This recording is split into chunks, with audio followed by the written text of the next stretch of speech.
जय हिंद दोस्तों। आज मैं आपको 10th क्लास की मैथ की प्रश्नावली 1.2 का दूसरा ही सवाल निकलवाऊंगा। उससे पहले मैंने फर्स्ट सवाल निकलवा दिया है, तो उससे पहले एक पॉजिटिव थॉट बताना चाहूँगा। पॉजिटिव थॉट, ताकि आपके अंदर एनर्जी आ जाए उस थॉट को सुनकर। तो थॉट शुरू करता हूँ। कह दो इस वक्त से, ए वक्त तू कितना भी परेशान कर ले हमको, पर ध्यान रखना एक ना एक दिन तुझको भी किसी न किसी मोड़ पर बदल दूंगा। तो कोई व्यक्ति है जो कि कह रहा है वक्त से, ए वक्त तू कितना भी परेशान कर ले हमको, पर ध्यान रखना एक ना एक दिन तुझको भी किसी मोड़ पर बदल दूंगा। ये वक्त है, बदलता तो है भैया जरूर। आज किसी को कैंसर हो तो कल किसी को कैंसर बदले वो जरूर। तो आइए हम सवाल करते हैं जो कि हमने बोर्ड पर लिख रखा है। क्या लिखा है हमने सवाल दूसरा, कह रहा है पूर्णांकों के निम्नलिखित युग्म।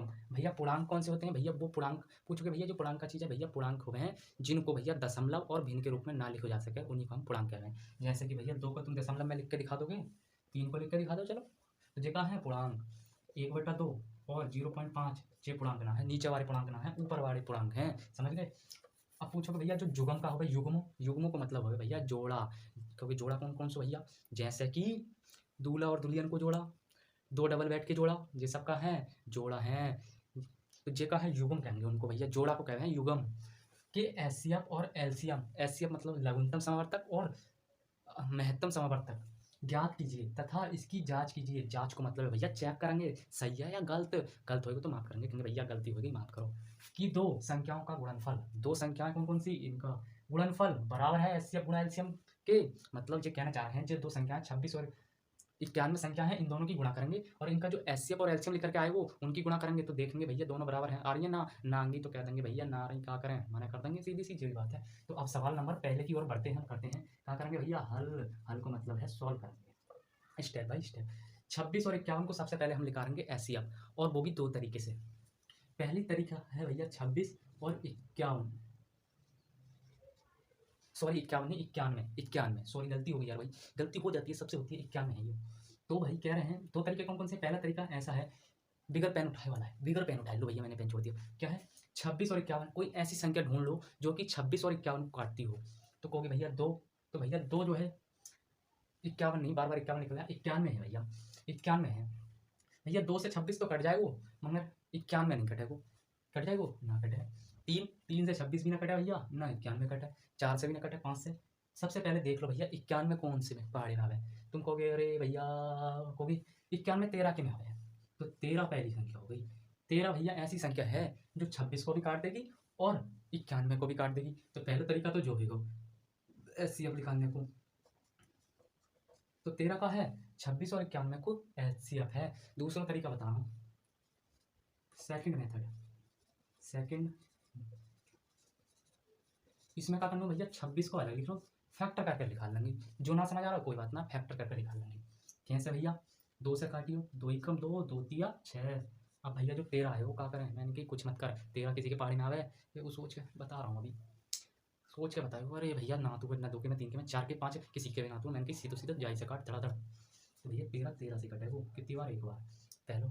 अब 91 को भी ऐसी कर, 2 से नहीं कटे वो, 3 से 13 सकते क्या भैया, 7 से कटे वो, 7 ही कम 7, 7 चौदह 7 21। अब भैया फिर 13 आएगा, तो भैया क्या करें 13 से काट ले। अब इन दोनों में भैया एक ऐसी संख्या है जो कि कॉमन है भैया, जहाँ में भी 13 हुआ, जहाँ में भी 13 हुआ, कितनी कितनी बार हुआ, एक एक बार। तो भैया कह देंगे दोनों संख्याओं, अगर दो दो बार आता हो तो भैया जैसे जहाँ जहाँ भी 13 हुआ, जहाँ भी 13 हुआ, कितनी बार हुआ है, एक एक बार हुआ है। तो मतलब इनको कहने को मतलब है जो 13 जो है 91 को भी काट रही है, 13 जो है 26 को भी काट रही है। अगर जहाँ जहाँ दो है, जहाँ भी दो हो तो भैया काटते 13 दूनी 26, मगर वो गलत है। मेरे कहने का मतलब ये है, जैसे कि 13 जामे आओ एक बार, जामे भी एक बार आओ, तो 13 ही इन दोनों को एचसीएफ होगा। अगर 13 जामे 2 बार आतो और जामे भी 2 बार आतो, तो 13 गुणा 13 मतलब 13 दूनी 26, उनको एचसीएफ 26 होता। अगर 13 जामे जामे 2 आतो और जामे 2 नहीं आतो, तो भैया खाली 13 ही आंसर एचसीएफ होता। जामे कितनी कितनी बार आओगे 13, जामे भी एक बार आओगे, जामे भी एक बार आओगे, तो भैया 13 ही एचसीएफ है जाको। ये संख्या अलग है। अगर 2 जामे भी होती तो भैया 13 गुणा 2 करते, तो दूसरा 26 एचसीएफ होता। मगर जहाँ में 2 है, जहाँ जहाँ 7 है, तो भैया ये दोनों अलग हो गए, तो अलग है, मिलना रहा है, तो इन दोनों को छुट्टी कर भैया, तुम्हारे बस की ना है, तुम अलग है रहे हो तो अलग है जाओ। जो एक से है उनको दिया, दोनों संख्याओं का एचसीएफ बराबर हो भैया 13। अब बात आती है भैया एचसीएफ तो लिखा दो, एलसीएम की, एलसीएम लिखाना हो तो एलसीएम की एक विधि है भैया, कौन सी है सोच के बताओ। सोचो मत रे भैया कौन सी है, तो सोचना नहीं है, कोई कोई ऐसा होता है सोचता ही रहता है, अरे भैया मैं ऐसा कुछ ना हो, क्या करूँ, सोचेगा 10 बार सोचेगा, हम तो बहुत कमज़ोर हैं। तो भैया सोच क्यों रहे हो, एलसीएम तुम कमज़ोर नहीं बेटा, तुम कमज़ोर नहीं हो, तुमने टाइम नहीं दिया इसको, टाइम दोगे तो तुम कमज़ोर नहीं, सुपरस्टार नहीं, स्टार बन जाओगे इसके। एलसीएम बराबर क्या होता है, दोनों संख्याओं का जो कौन कौन सी है 26 और 91 को रख दो ऊपर ही, ऐसे गुणा का चिन्ह लगा दो। एलसीएम बराबर करके लिखना है 26 गुणा 51, वो 51 नहीं 91, और इन दोनों के बट्टे में क्या लिखना है, जो एससीएफ आया है कौन सा आया भैया 13, ऐसे करके लिख दो। लिख दिया भैया, लिख तो दो। अब देखिए कट रही है कोई सी संख्या, देखो क्यों नहीं कट रही है, जो 26 कट रही है 13 दूनी 26, तो एलसीएम बराबर आ जाएगा 2 की गुणा 91 से कर दो तो 2 दूनी 182, 182, तो जी कहाँ लेकर के आएगा एलसीएम, खाली हमें एचसीएफ लिखाना होगा, एलसीएम लिख लिया मैं खुद ही, जहाँ एचसीएफ है जो, और जो है दोनों संख्याओं का गुणनफल, दोनों संख्याओं का गुणनफल जो है भैया, ऐसे करके जो फॉर्मूला है, फॉर्मूला याद ना हो कोई बात नहीं, ऊपर दोनों संख्या रख दो, नीचे जो एचसीएफ लिख के आया उसको रख दो और काटापीटी कर दो, हमारा एलसीएम निकल जाएगा।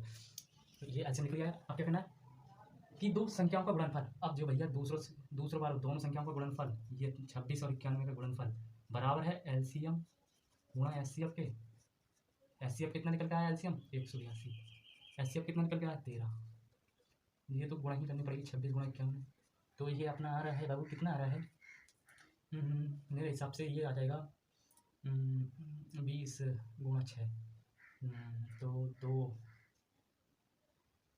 ये 2 हो गया यहाँ, और 1820 प्लस 6, 6 54,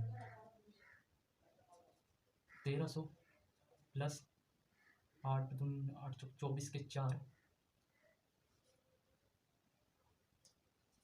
8 2 10, 13 2 26, मतलब ये आ रहे हैं अपनी 6 6 8 3 12 8 9 10 11 12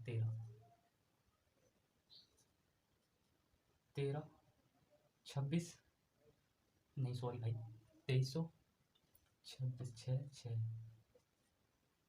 मतलब भैया 1300, और भैया ये आ जाएंगे ये 2366 2366 2366। तो हम कह सकते हैं, हम क्या कहेंगे भैया, आप कहेंगे भैया दोनों संख्याओं का गुणनफल बराबर है, संख्याओं का गुणनफल